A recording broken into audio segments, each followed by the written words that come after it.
I'm waiting already. Almost 10 o'clock. It's not ready. I want to wait for baby. We have really over a half hour. That's sufficient.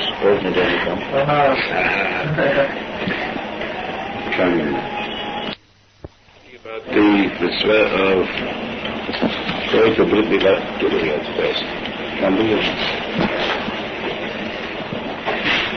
The question was brought up many times about the good mention of Shulchan Aruch. If a person is invited to a Brit Milah, he must attend. Why?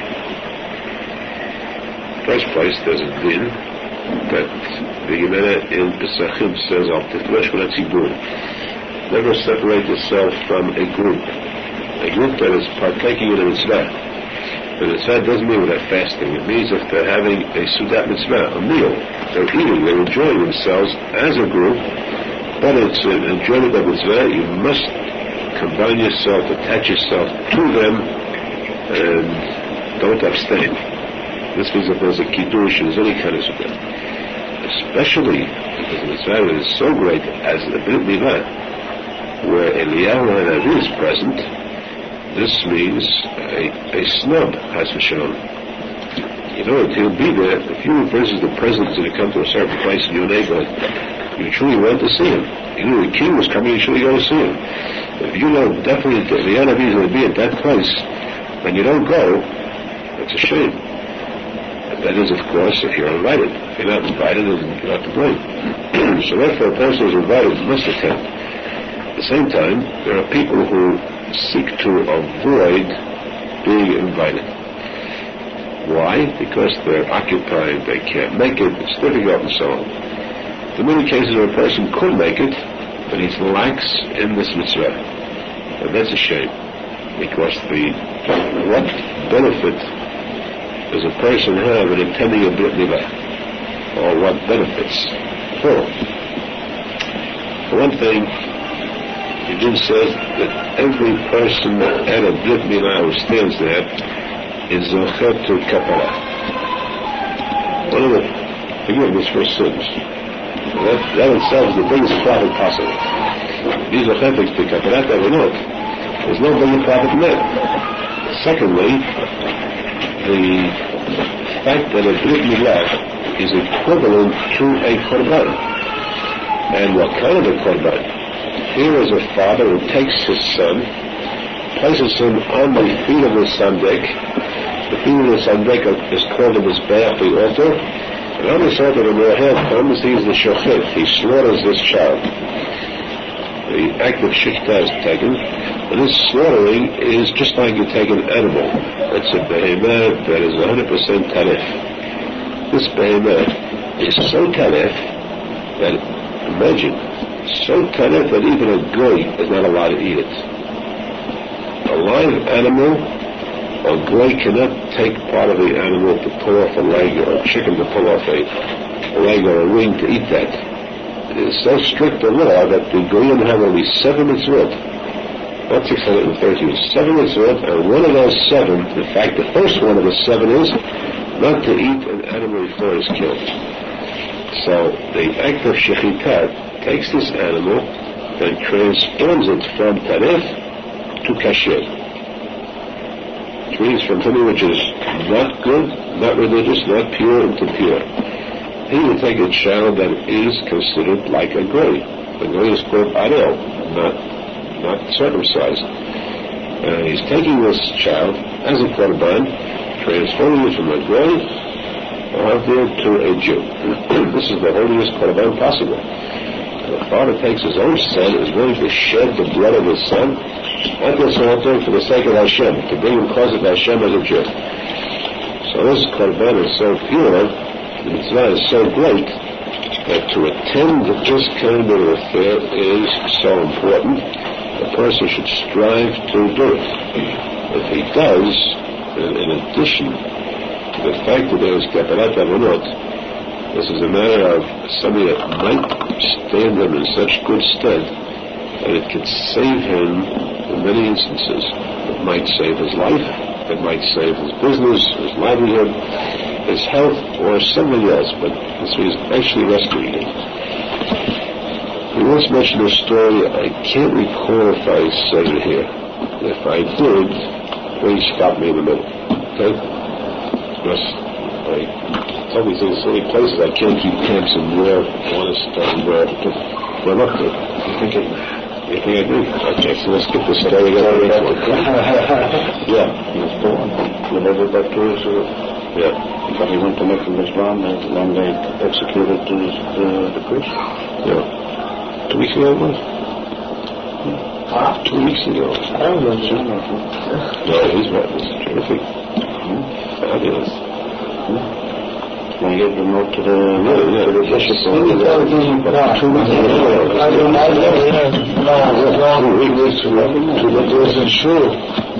No, now it was in the house. No, there was interesting. See, I recall saying, but I can't recall it was there. I think it was in your house. The note was supposed to run and the guy was supposed to get it. Right.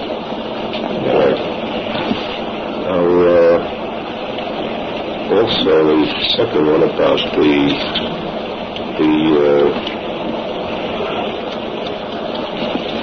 garment that he was told to wear. This is a story that is all told about the 10-day ending school, where there's a question of raising money for an orphan, not an orphan. And this rabbi went around to take a lot of money to do it, and I think people couldn't do it. Finally, he was one very wealthy man. Yeah. And it's the uncle there. Very wealthy man, had a lot of money, and he could give them. He could supply the funds himself. But he was not just a miser, he was very mean, extremely mean. So he came to him and he told him, I must have the money for this mitzvah, it is so important that I'm willing to do anything for you to give me this money. This man was mean, well-faced. He said to him, good, I'll give you the entire money on one condition. I have a coat, a frock of a priest.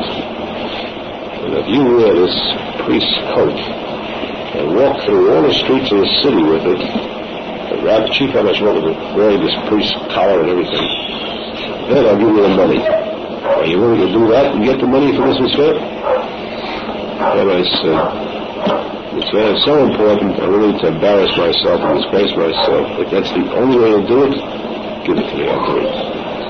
He couldn't believe his eyes. This rabbi took the coat, put it on, and walked through the streets. It was really disgraceful for him. It was shvichat damim, spilling his blood.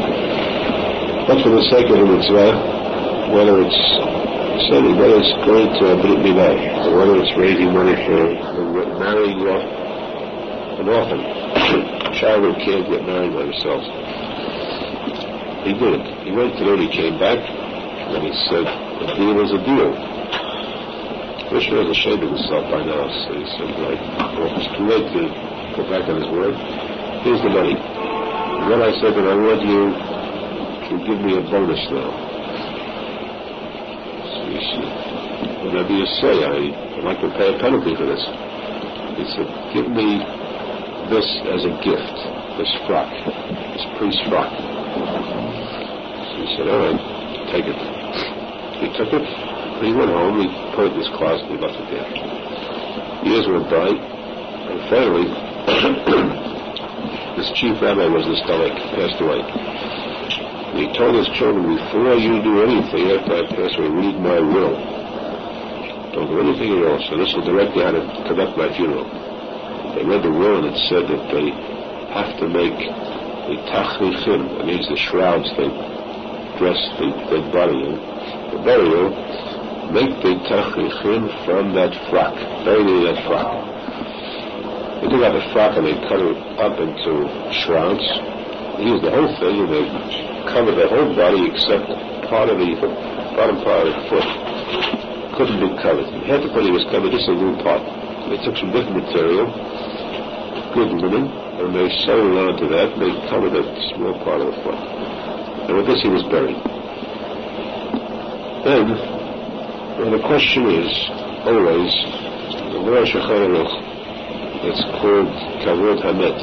Honor a dead person is that under no condition are you allowed to unearth a dead body. The person is buried, that grave becomes sacred. You can't move a dead body from the grave, except certain cases only.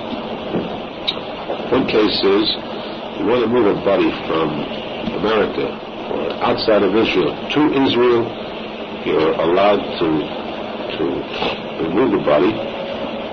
It's called likut atzamot. It's not a body, it's the skeletal remains, just a few part of the bones, depending on how late the body is buried.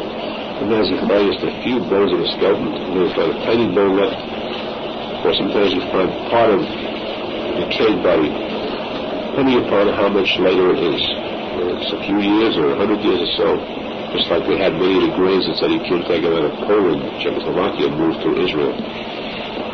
So, to move to Israel, you are allowed to take a body and to, actually it's annoying the rest of the dead, because this is Menachem.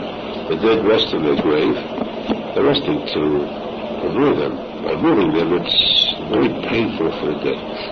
But for this sake, you go to Israel, that mitzvah is so great that they're willing to be annoyed. The second case is that if a child dies before 8 days old, the Brit Milah is made on the 8th day. The child dies on the 6th day, the 7th day, you must bury it immediately. They take this child's body to the grave, and at the grave, the Rohel makes the Brit Milah, and they bury it there. Now, what if they forgot to do it? It happens, they're in a hurry, a quick funeral, and they bury it, and they forgot about making the Brit Milah. So you are allowed to dig up the body again, if it's a matter of a day or two. Because the body that's so small, in 2 or 3 days this body decays. It's so tiny. So after a day or two, you can't dig it up anymore. But for the sake of Brit Milah, you're allowed to dig it up. Now why? Shulchan says, because a child before 8 days lived, came to this world, it lived. As long as it lived, that neshama has a chance to go to Gan Eden. If it's a Jew. Now, a Jew is one who had a Brit Milah, who was circumcised. Plus, this is a very important plus, the fact is, a very important revelation, that when a person dies, and he comes before the heavenly court, even prior to that, the angels take him. Angels take his soul. This is really, I can't describe it because when I read it myself, Maria Kadosh describes that it's hair-raising, literally. But the angels take the soul. The first thing they do with the soul is they ask, what is your name? That's the very first question. Now, remember this. The Gemara says that in trial they ask him 6 questions. 1, did you have faith? 2, did you learn Torah? 3, did you have children? 4, did you go deeply into Torah? 5, did you understand greater depth? This corresponds to the 6 parts of the Mishnah. But these are questions asked at the trial itself. Before it even comes to the trial, first question, they grab the soul. Well, these are angels of Hara. What is your name? The Din says that everybody is so frightened out of his wits that he forgets his name. And when they say what's your name and the person doesn't answer, the embarrassment is so great, and the anger on the part of these angels is so great that it becomes 10 times as much flustered and filled with fear. And he can't recall his name. The most practically all cases. So there is a tikkun for that. Sort of an insurance. You can take out an insurance whereby you are assured that when a person dies, they remember his name. And that's by saying, you have a custom, before you know that song, to say a pasuk with your name in it. Right? You have a custom. You say it? No. Beautiful. That's good. That's real. That's real. Okay, but you say it every time before you answer. Wonderful. Look at who says it. You understand? There really has to be a pasuk from the Torah, probably from Tevin, which starts, the first letter of the sentence has to be the first letter of the name, and the last letter of the sentence should be the last letter of the name. For instance, this pasuk, David, is the pasuk, Yerushalmi Hashem Yisrael HaShuv HaTamid. Yerushalmi, the first letter is Dalet. Tamid, the last word, ends with a Dalet too. David starts with Dalet and ends with Dalet. Let's say, Salim. Tzarovat Shok, Tzarvat Talmud Bavly, Aryeh, Ashir, Shavit Hasela, Allah beginning here, and so on. You have these pasukim found in certain Sidurim, certain Slavos. You have it yours too? No, I saw a circle that has every name. Right. So in order not to forget your name, you know what you had said is? At the end of the day, you had said a fee. To have a, just before you walk back 3 steps. Yeah, you say you had said,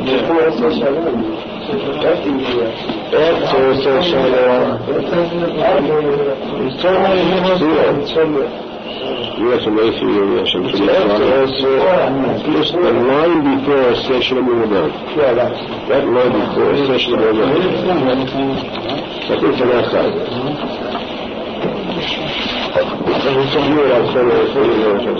Or session number 1. And this is the word that Anoni, right before you have sold, your pasuk means a pasuk which begins and ends with the first and last letter of your name. There's a special Siddur. It's like, for instance, there's a Siddur, you have to know it's something. I don't have to search for it, that's all.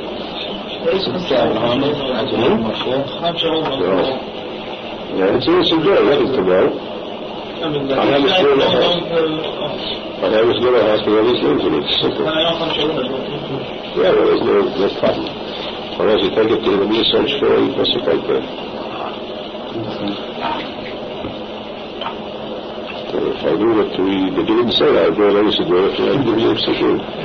It's in my mind. Next week. Tomorrow. Come tomorrow.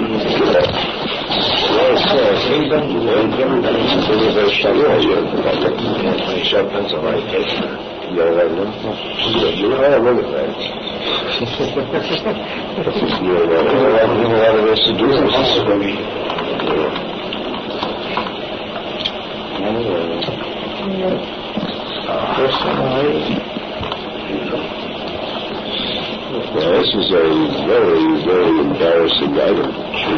Fundamental item. This is one of the greatest embarrassments. And it's 2 things. The person is embarrassed, and these angels who carry fiery sticks, they beat the person fat. You don't know your name? Answer us. That's no joke, believe me, right? Taking a hot poker and striking one.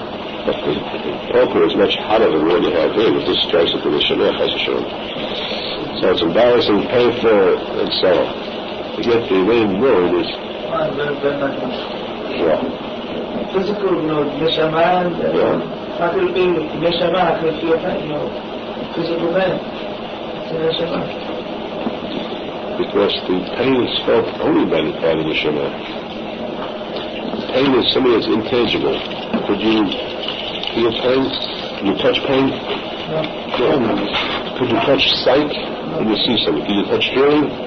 That's the neshama who sees and hears and speaks and thinks and feels. When you strike your hand, why does it feel? Because there's a neshama there. Right? When you're asleep, you don't feel it because your neshama is left you. You're unconscious. The neshama feels the pain, not the body. The reason the body feels the pain in the grave when the worms eat it is only because part of the neshama is left there. A little part is left in the body. You once told us that the grave site was being cursed too. Is this in relation to the No. Within the grave is a separate beauty for the body because of the fact that the body had tasted of the tree of wisdom and had already shown tasted. So everybody received a covering of Torah. Therefore this beauty. This is a separate judgment. Definitely because of the fact that the first question asked is what is the name. So we said that in the case of a child who dies before 8 days, it is permissible to unearth this child. Why? Because a child, even though it's less than 8 days, would still get to get over. So this child has to have two things. It must have a brit milah made on it, and it must also have a name given to it. You can't bury a Jewish child even less than 8 days where you don't consider it alive until you have a brit milah and a name given to it, even though it's already dead. This child is dead, and you have a brit milah ceremony, and they're giving you a name at the grave just before they lower the body of the grave. They have the same name. Live it on the grave. The same as they have been alive. The next child can have equal name. No. Impossible. How about a child born dead? No. Only if it lives a day, an hour. Does it have any blood in the body, Rabbi? Don't they embalm it, you said? They're not up and down. Embalm it, don't they... They wash the body out, don't they? No. They don't set out the blood? No. Well, that's for sure. That's for the Gentiles, isn't it? For you know, the blood is the main part of the body. In case a person bleeds at the time of death, they must gather together all the blood and bury it at the end of the body. Because the blood is considered the damar nefesh, the soul is in the blood. The blood is the most important part of the body to bury. How could they gather? It's internally, it's inside of them, or even together in the blood. It bleeds. It bleeds externally. Yeah, most naturally. In case of an accident, it bleeds. You're going to gather all the blood? How could you go? You take a rag, wet rag, you mop up the blood. I'm sure this one being done. Oh, it bleeds badly. No? Sure. Depends on religious people. I've been in many cases where they had full with sheets, big sheets full of blood, and they mopped it up and they put it in the coffin together with the body. Oh, cases after an operation, so when the patient kept on bleeding, they took the bed sheets and everything and they put it into the coffin. The person's alive, it's different. It's no problem. Now, by the way, just to put another point, what it says is true. If a person has neshama in the blood, or every part of the body, what happens if a person has neshama organ amputated? What happens then? So what does he have to bury it? He must bury the organ that's amputated. So he then asks, if that's the case, since we say that by law an eye is considered an organ, that we can understand. But a tooth is also considered an organ. Because in the days when we had slaves, Korean were slaves, the good old days before pre-Lincoln days, time of Bangladesh we had slaves. So a gray slave could never be freed. When you had a gray slave, he was yours forever. He was yours for good. No matter what happened, he was your slave. The only way that a gray can be freed, a gray slave, is if the owner strikes him, he knocks out a major organ. He knocks out an eye, or knocks out a hand or a foot, or a tooth. A tooth also is considered a major organ. So the Gemara says, since we see a tooth from an eye, the pasuk in the Chumash says, if he knocks out an eye or a tooth, that means that a tooth is the same law as an eye. If a person has a tooth extracted, the same law applies as chas v'shalom an eye. So people, when They lose a tooth, they just throw it away. This is wrong. The tooth has to be buried the same as any other organ. No different in a tooth and a 6 feet under or of course, in this case, there are certain poskim, and interestingly, Moshe Feinstein writes in his Sefer now recently that they are allowed to burn it. Although cremation is actually the worst sin in the world, but since the Shemat does remain in the person's body, the remainder of the body, so you're allowed to burn this organ. It was a small tooth. Could be burned. Put it in an incinerator while the fire is going, not before it. But it is something which requires burial. So important is burial. So, like here, this rabbi who was buried. Didn't his first set or just the second set? Only the permanent set. Only the permanent set. Children's tooth is nothing. Now, suppose the leg is amputated, they bury that, don't the rest of the body, when the man passes away or whatever, does it have to be buried together with the... We have the story of Yiftach, the king who made a promise to sacrifice his daughter. He couldn't remove it, he didn't go to the Hachel to remove. His penalty was he was buried in many cities, a different part of his body in each city. He can read the Arei Gilad. The cities of Gilad he was buried, meaning that wherever he went, part of his body fell off and they buried it there. So in this case, it was really very completely fell apart, disintegrated. So his body was in 10 different cities. What happens afterwards, of course, is another story. When Mashiach comes, when Tikuney comes, then all these things are consolidated. They join together, and because when a person comes back up to life after Tikuney Metim, the Gemara says that he comes back exactly as he was at the time of his death. There's no difference. An old man comes back spent and shriveled up, the younger person this way, and a cripple comes back quickly, and a blind person comes back blind, and they come back to life. The first minute they come back this way, and then the transformation takes place and they're cured, brought to a new type of physical being. But the second they go back to life, they're brought back in the same way as they were buried. And therefore, not only that, but even the clothes come back the same. Same clothes are buried. Even the shrouds come back to life. They are brought back to exactly the form they were buried in. That's why the... We are accurate as that person. Yeah, right. עכשיו, כל יום, קיבלו קרבול בארץ, וחייב בחשבון זהות אמיתית, וחייב לחיות, בחשבון להיות, בחשבון תחיית אמיתית, אפילו קרבול בארץ, בטח, חיבור צדיק, חיבור שומר שבת. אבל הוא שומר שבת, עם ישראל. הוא שומר שבת. גם בישראל? הוא שומר שבת, כן. בסדר.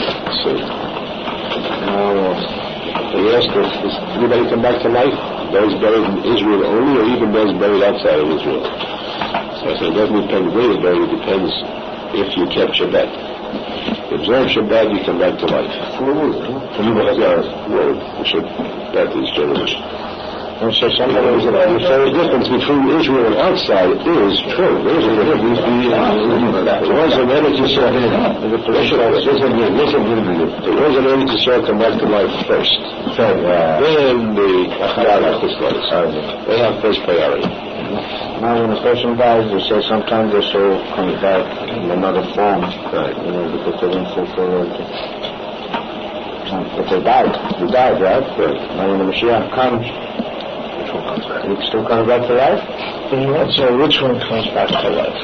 Let's tell you that there are 16 pages in Zohar Kadosh on this question. I need a question now. The person was born in the year 850, and he died. And he went to Bet Yishem, our heavenly court, and he was reincarnated. And he came back to life again 100 years later. He lived again, he went back to heavenly court, not good enough, go back again. Like today, every person in the world today guaranteed was here before a number of times.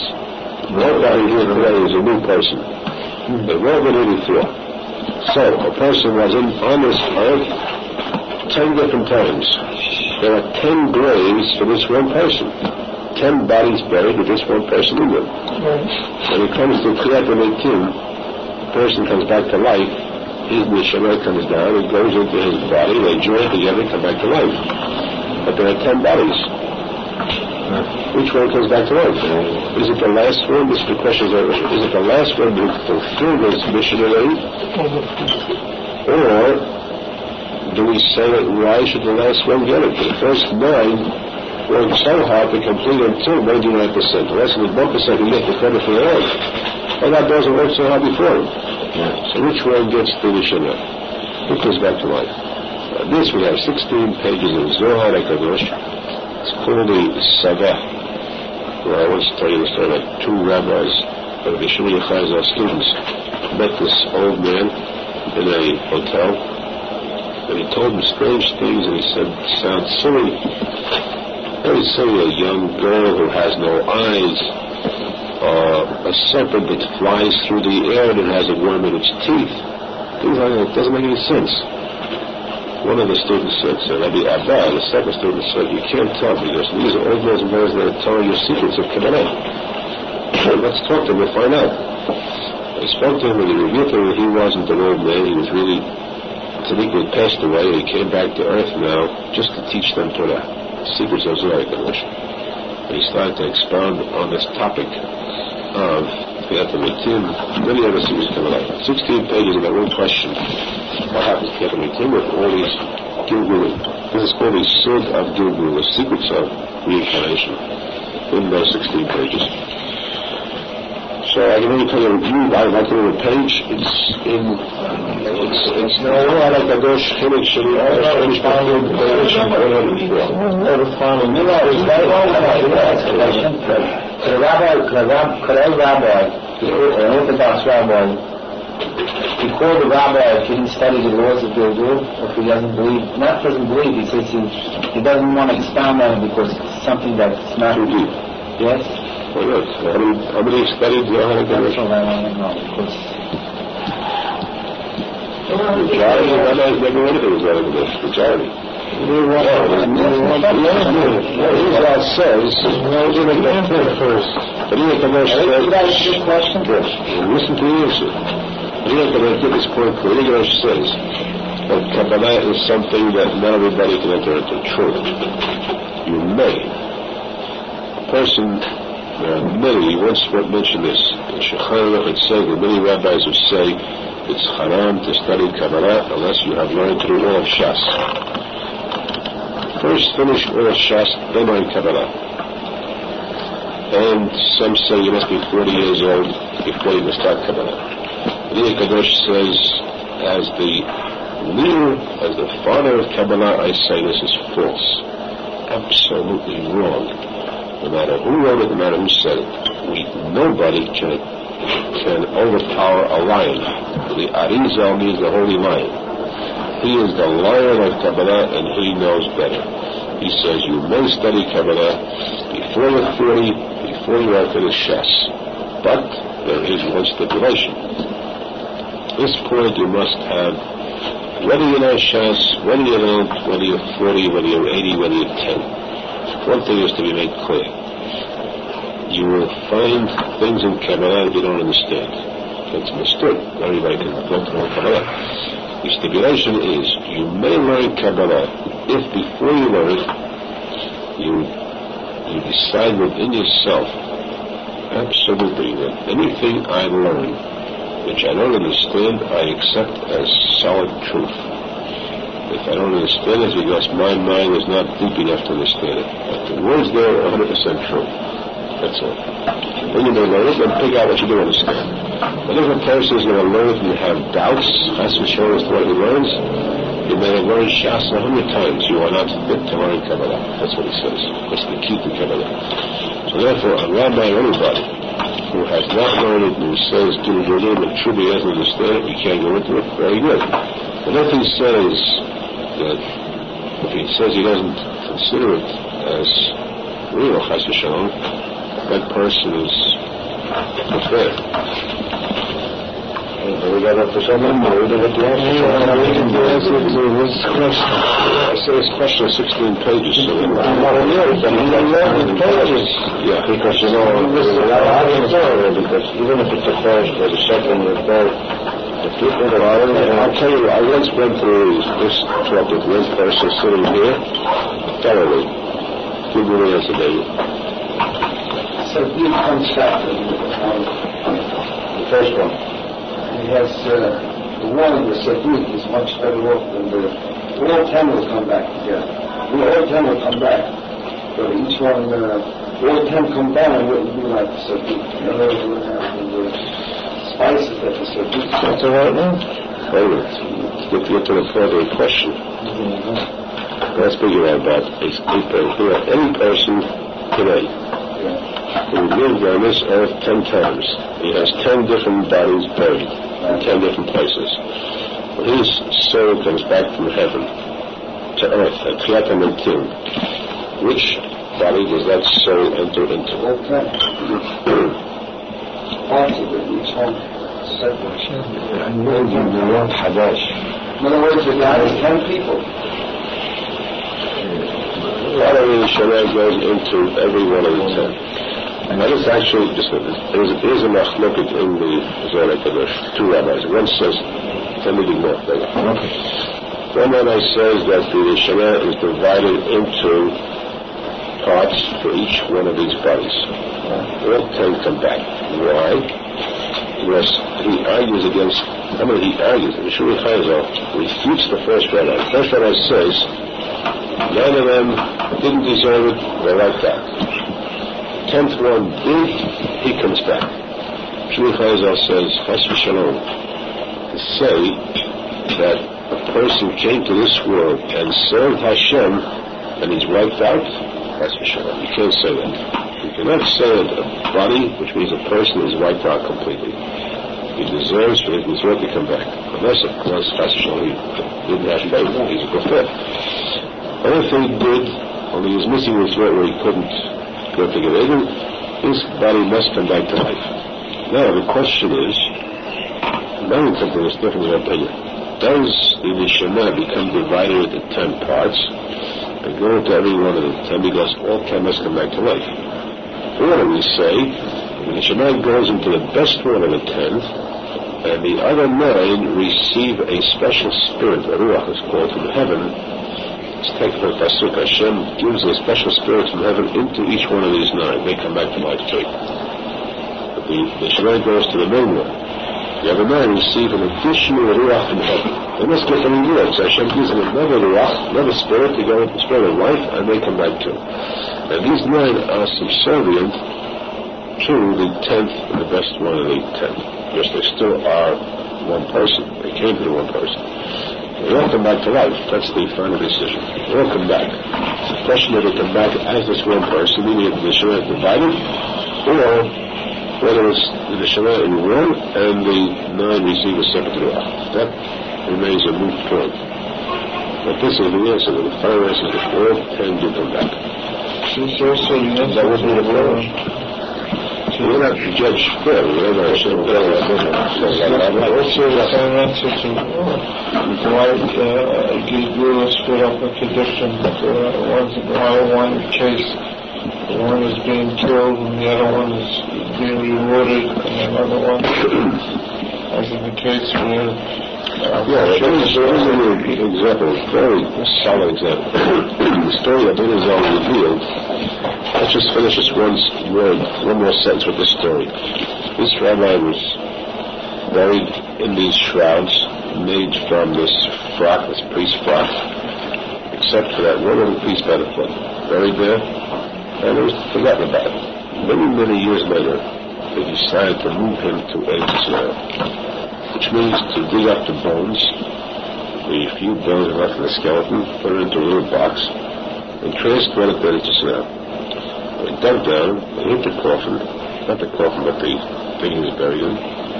They took him out of the ground, they found that his body wasn't touched at all. The worms had not touched his body whatsoever. He was in perfect, untouched form. Whole body, except that inch at the bottom, foot, which was not covered by this shroud, by this frock, that part had been decayed.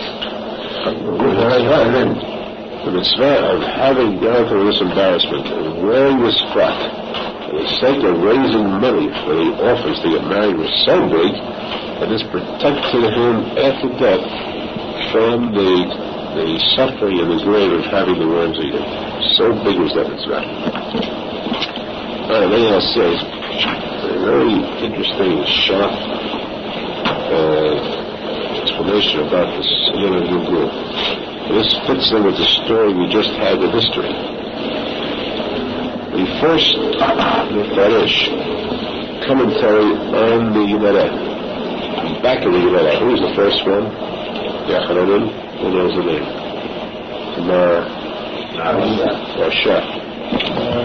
Moshe is the first one. The one that's accepted to Rabbi because Moshe is the most powerful commentary of the Gemara. Moshe is the one who everyone accepts. His comments on Rashi, Tosafot, Gemara are irrefutable. No one dares to say a word against them. No one meaning biggest Geonim. Many hundreds of years ago, the biggest Geonim at present, Miknagdim, Chassidut, makes no difference. The whole world recognizes Moshe as the degree of perfection in comment on the Gemara. Moshe says, this is off the record, by the way, I mentioned it once and it's worth mentioning it 1,000 times, that when the Gemara tells us, Rabbi Nachman told stories about how he saw a giant this big, or he saw a fish that was so large it was as big as a city, or a bird that could destroy a city or a country. This is called the exaggerations of Rabbi Nachman. It's called that. And Moshe says we must believe that in Yunesh Meimer, 100% implicit faith that these stories are literally true. Og was a giant 40,000 feet tall, literally true, no exaggeration. Abraham Avinu was a giant 300 feet tall, literally true. Well, we have 72 people. So, the man talks about the Moshe was somewhere in tzadik. At one time there was a very big chacham, big rabbi in a certain city who was worldwide with fame, and he used to learn, he had a big following, all over the country rather. And he heard about the Moshe, and the Moshe was a rabbi in the city, one of the cities of this country, which means he was the chief rabbi in the whole country. Moshe was the rabbi in this one city only. But he heard about his fame and knowledge in Torah was so great. He was chief rabbi.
came to the city, and of course, when this chief rabbi came to the city, everybody came out to greet him. And not like that, the chief rabbi of the whole country, all the rabbis came out to greet him. And only Moshe Zal remained in his yeshiva learning. It was bothering him. Why didn't the Moshe come and pay his respects to him too?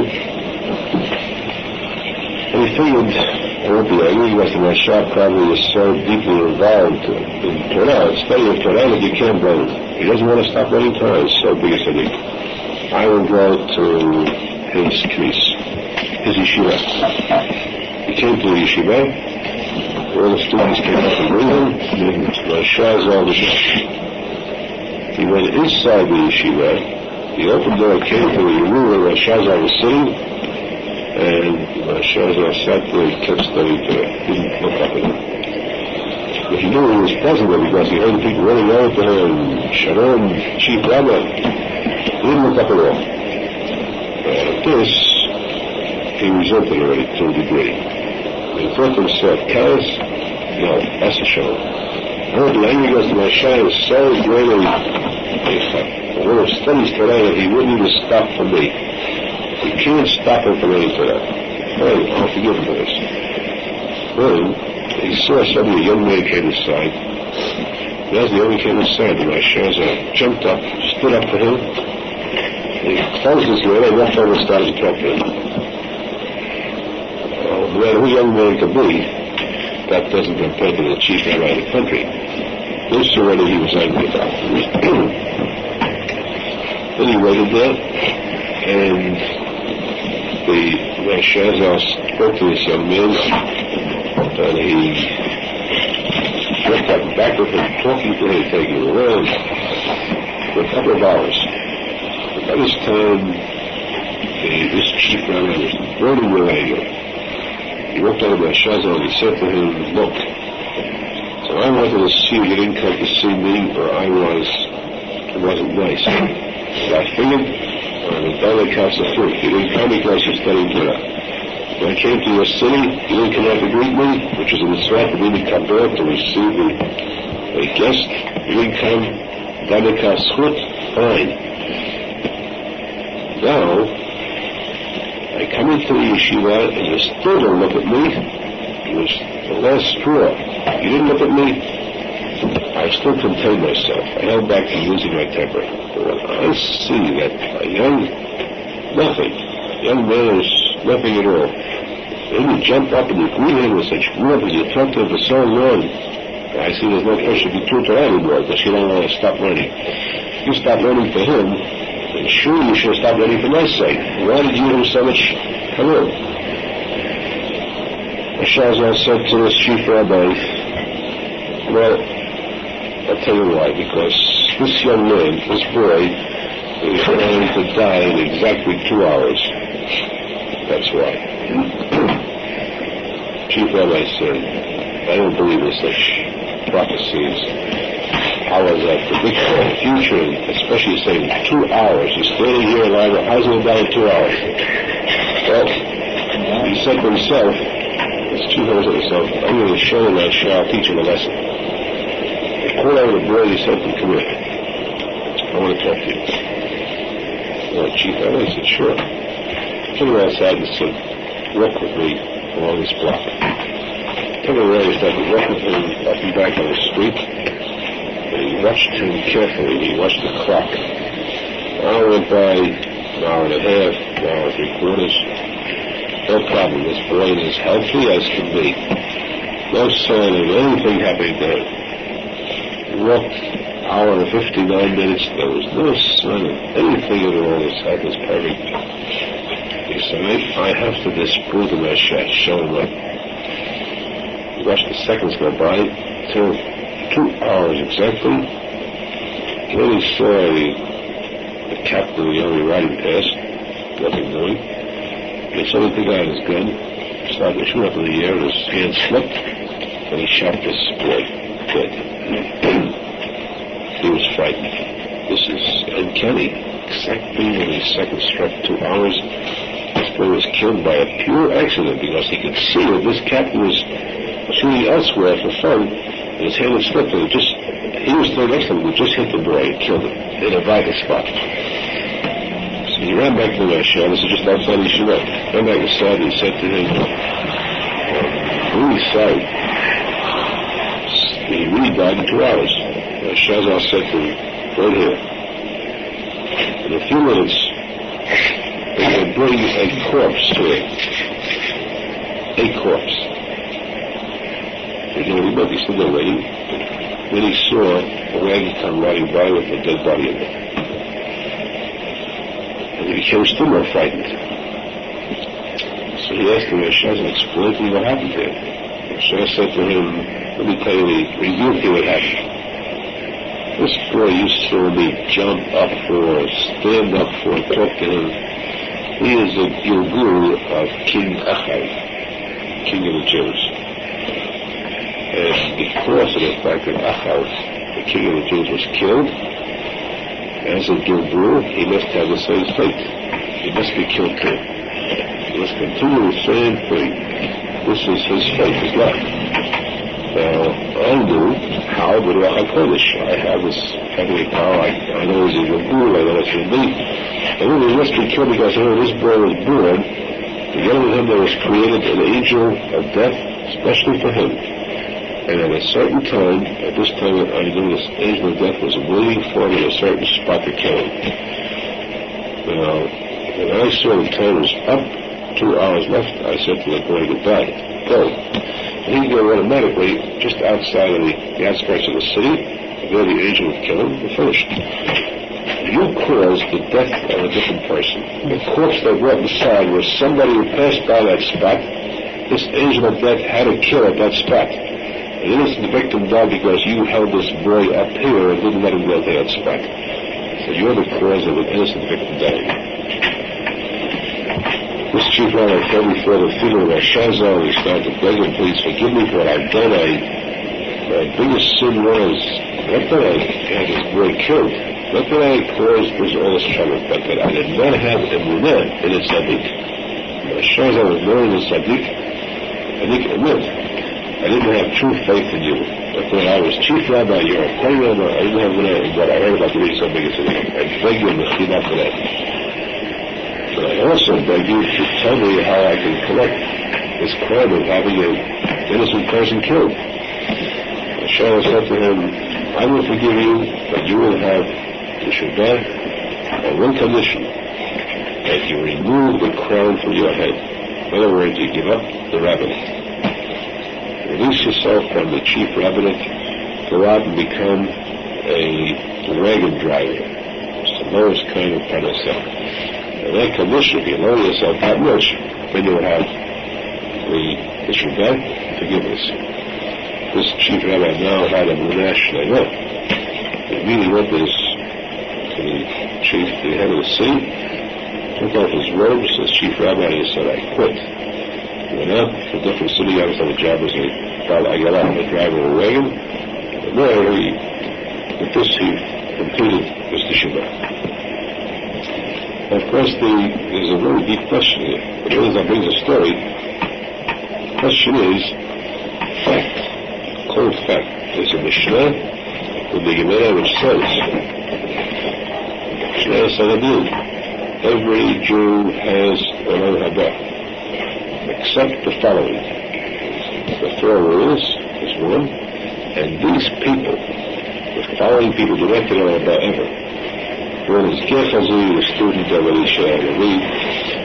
The second one is Doeg, Achitophel, the ones who hurt King David. And then the following kings never get to Haba.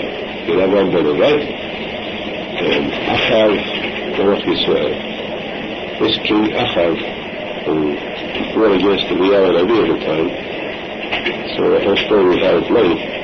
He has no chilek, no haba at all. Which means get away forever.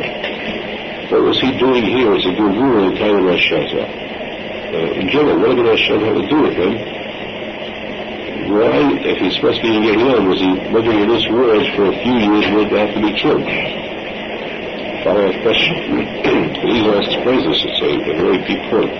Arizal says that there are many kinds of judgments that are made against the person when he dies.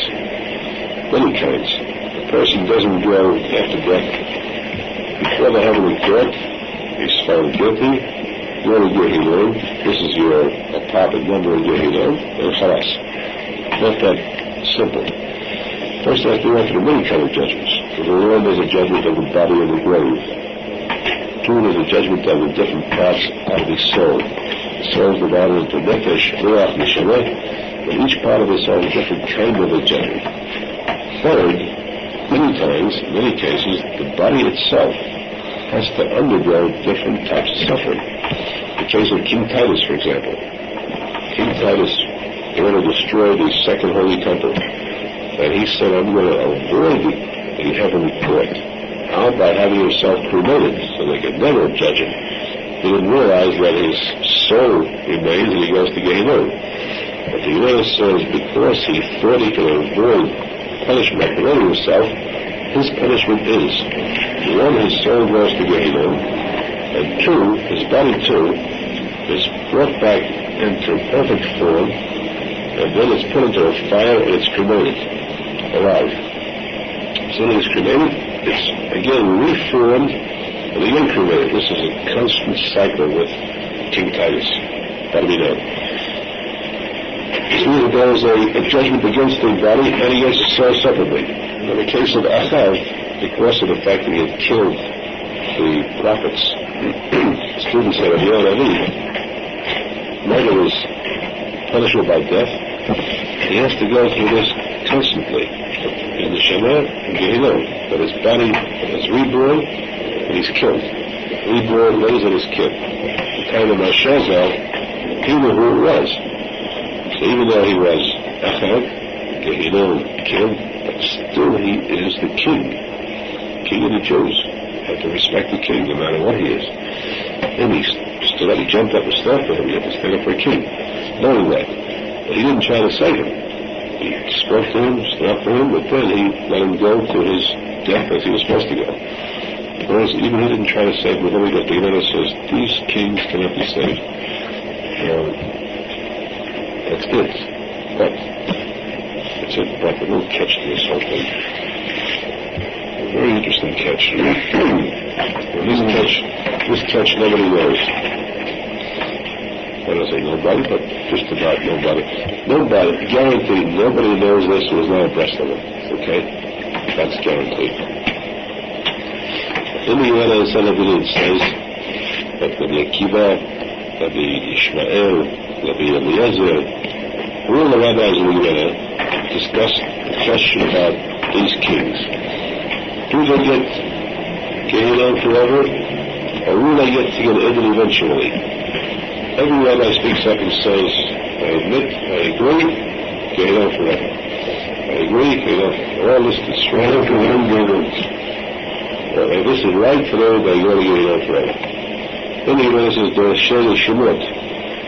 There's a group of rabbis who are not classified with names, and they sort of slipped over. They say they will be committed. Then the Gemara goes back to other rabbis and so on. All of them must straight through say Gehinnom forever, and the Mishnah itself says Gehinnom forever. Now when you have a look at the Gemara, get this point clear. You have a debate in the Gemara at any time, always in the Mishnah, between two rabbis, and the Gemara says later which one is right. Halacha, the din remains like which one? This rabbi says this food is kasher, this one says it's tenet. The Gemara says the din halacha remains just like this one who says kasher. Next question. This thing, are you allowed to do it or should not?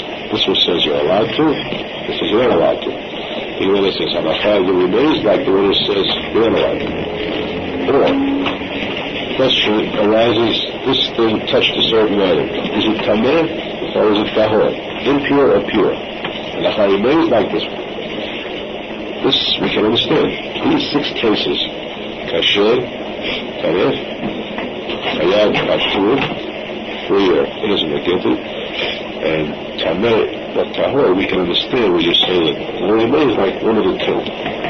But when you have a question, what happened in the past? Did this person do this story of history? Did he do it or did he do it? There, you can't say war remains like this one. Not a question of law, it's a question of fact. What was the fact? You can't say war remains like him. Here you have the Shulchan Shemot say the law remains that they will go to the Eden. They say, these rabbis say, they will go to the Eden. And the deed of the Kutum, in the Arizal student, he writes, Halacha kedor Shulchan Shemot. The law remains like these rabbis who say they will go to the Eden. Because the Arizal said that they all regulated. All those mentioned in the Mishnah. These kings. Interesting side point, and we can't argue that. Now imagine you have all these rabbis in the Gemara saying they will stay in Gehenna forever. And yet the Arizal says this makes the statement more or less like them. He knows why he said it, but since he said it, that must be fact. No one knew how to learn better Gemara than the Arizal. He knew the inside story, the inside facts of heaven. He said the law remains that they will get Gehenna. So apparently, it's a question of time because this took place more than 2,000 years after the death of Aharon. The story of Shazah, over 300 years ago. But at that time, he was still going through this process of being born and being killed, his body getting on. Eventually, though, this means when Mashiach comes, even he will be taken out of Gehenna and go to Gehenna.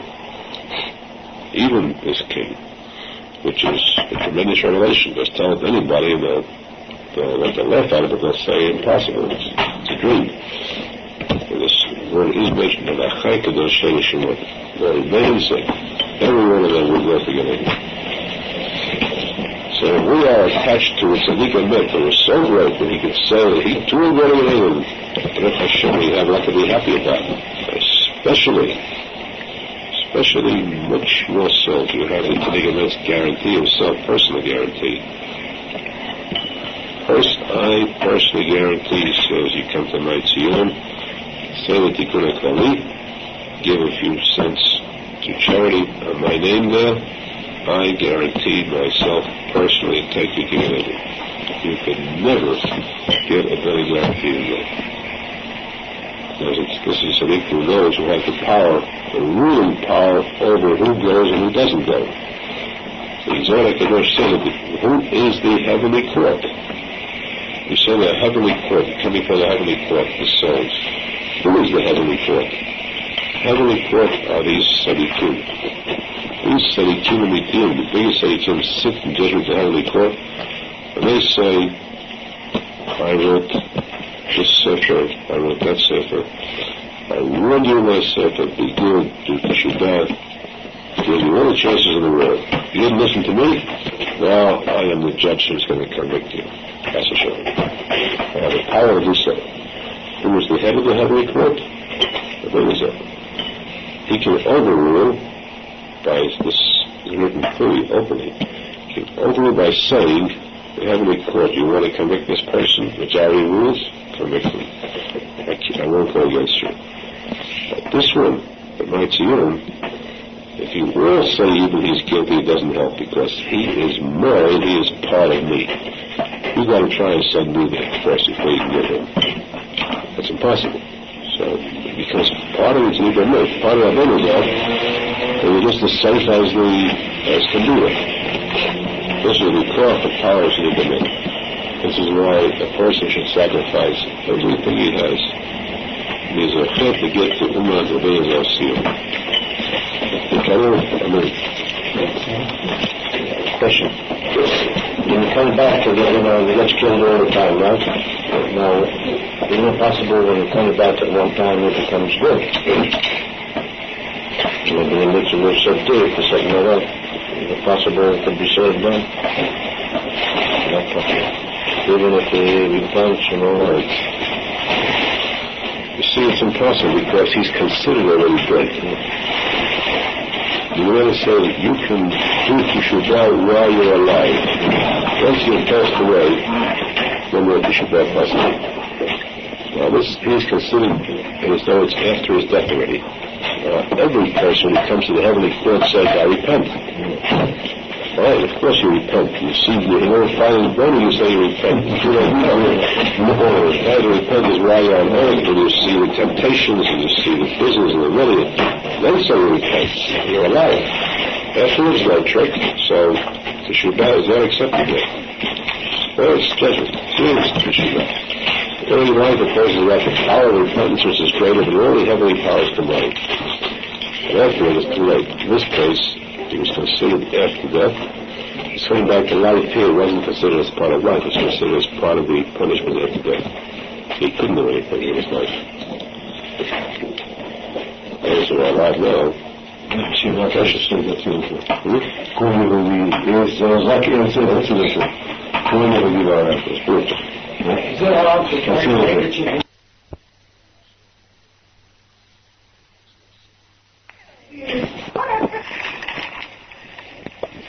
Last night a new play opened in town entitled And Everything Nice.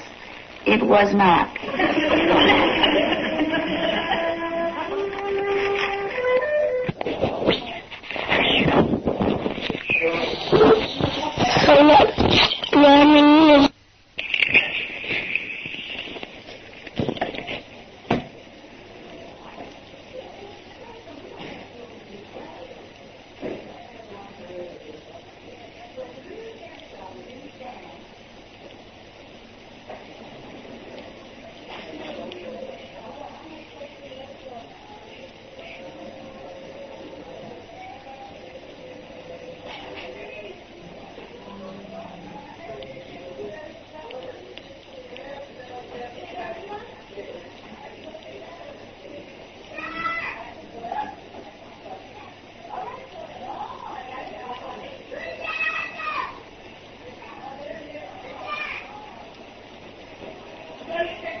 Now, what was going to Okay. What did the teacher say about mezuzah? Mezuzah.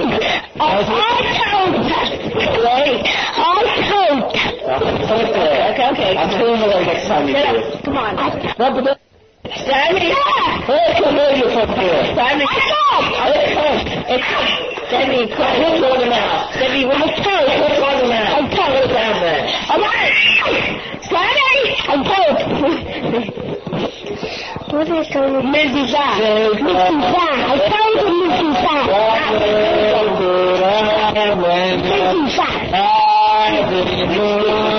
The other teacher of the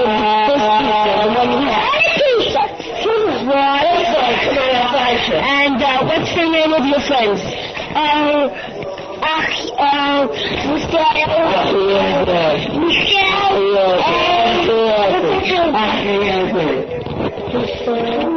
And is that a Milo?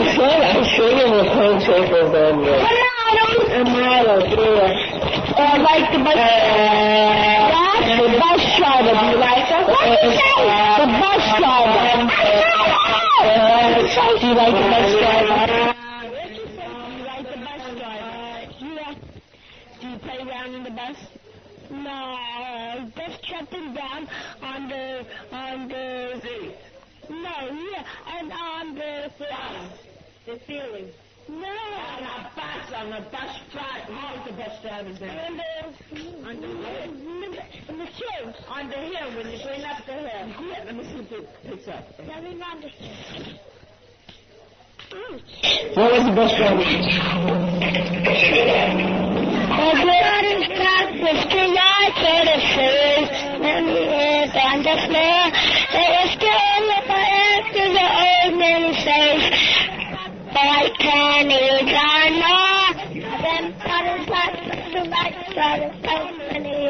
On the floor, it was cold before you. Old man says, the old man says, old man says something. The grandfather said, this is life that I spent many years on the floor. And all the back to the old man that says, can we go early morning no more? I should go church some 20 more. And also, but I also look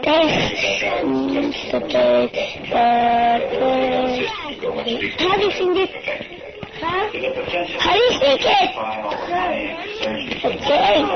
Never mind. All right. The kids are clearing the night. Grandpa just the red. When it says so through 90 years on the floor, it was still about to the old man.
Goodbye, Mommy. Stock up on sun-made raisins. They're the Halloween treat. Okay? Get your hamburger, baby, hamburger,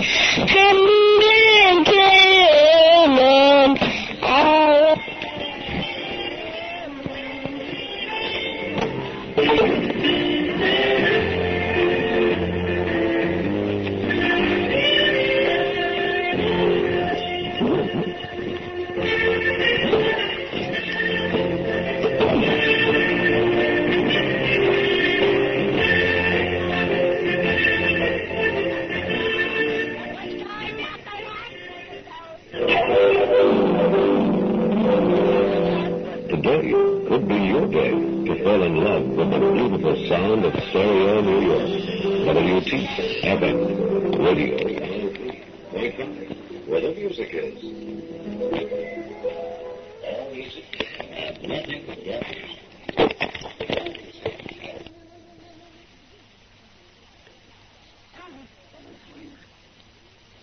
Stay tuned to part 2. Easy way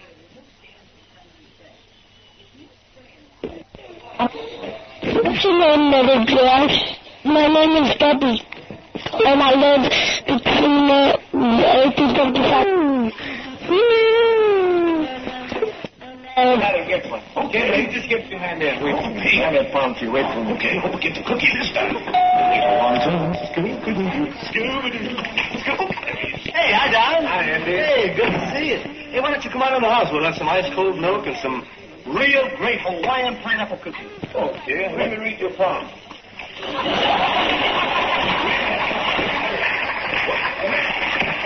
Read your palm? Well, you got in.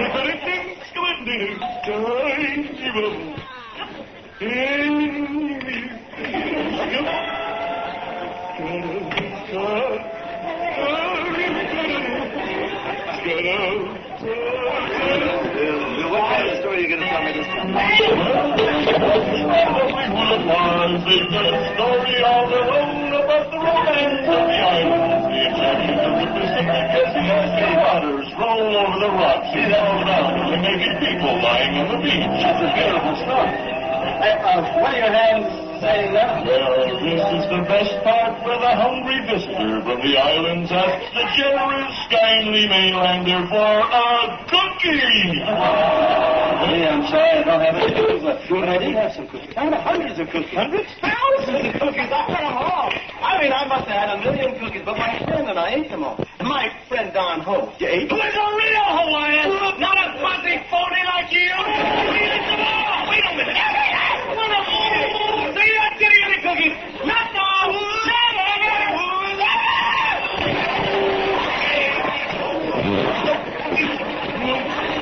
Okay, ate them all, eh? Blue eyes and tiny bubbles, ate them all, huh? Okay. There they are. Well, Is that true what you said? There aren't any cookies left, huh? well, of course it's true. There's nothing left in here but a couple of crumbs. Well, you do me a favor? Huh? Will you do me a favor? Just tell the other crumb standing next to you in the Hawaiian shirt, thanks for nothing.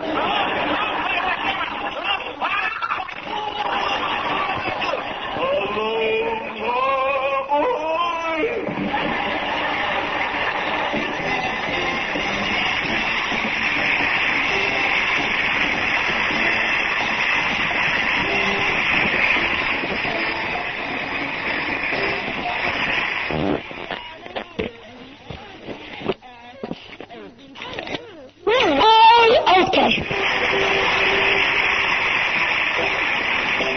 I'd rather be a sparrow than a snake. Yes, I would. If I could, I surely would. I'd rather be a hammer than a nail. Yes, I would. If I only could.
Image of word faculty split, deference of the fluency roles, complex, charity vocation, attitude judicial, master regarding, Torah assurance, allowing for vision discussion, ornamental, furthermore.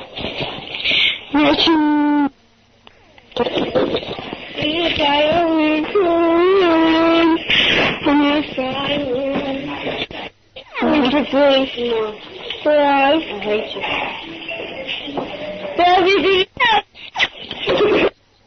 Terminal. Visualizable. November. Prefer. Incendiary. Intentional.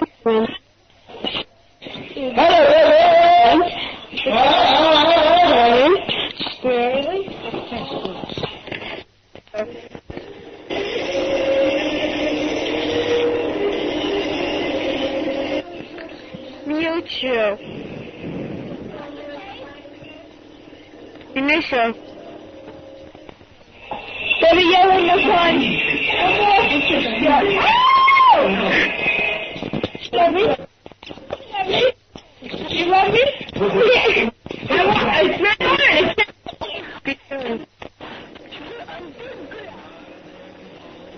Equality.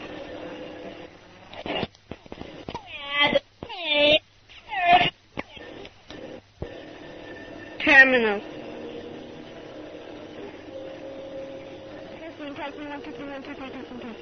Ornamental. Communication.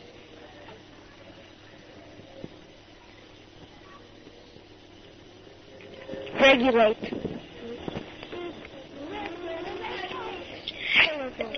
Words. Flank.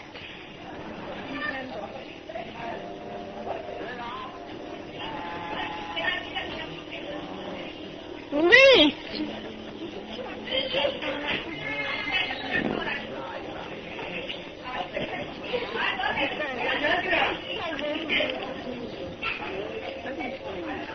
Fever. Slave.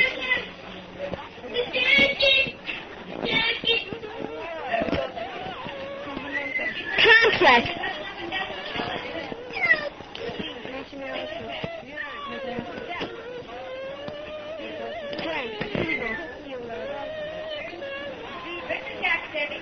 Charity. No, excuse me, not that one. Complex. Complex. Application. Carry. Localization. Attitude. Vocation. Judicial. Customary. Regarding. Judicial. Regarding. Transfer. Assurance. Sacred. Regarding. Mutual. Provision. Judicial. Discussion. Assuring. Terminal. Provision. Regulate.